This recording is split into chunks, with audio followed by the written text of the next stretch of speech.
Naamani jemedari wa jeshi aliugua ukoma, akateseka siku nyingi sana, akakosa tumaini.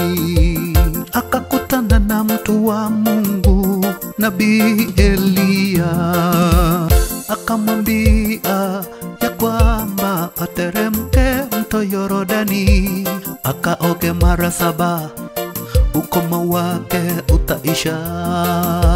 Naye akatii, mwisho akapona. Mungu ni mwaminifu, yeye atakuponya.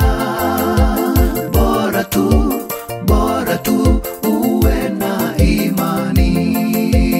Mungu ni mwaminifu, yeye atakuponya.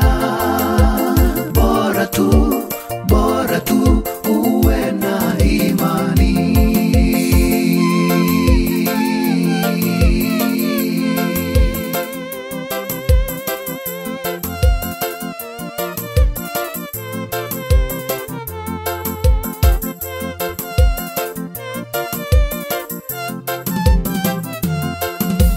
Wewe umesongwa sana na shida za dunia hii, kimbilio lako ni wapi? Tumtafute Yesu, tena tuwe na imani tupate kupona.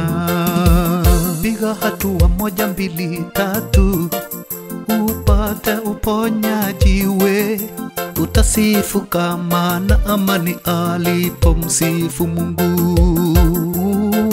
Mungu wetu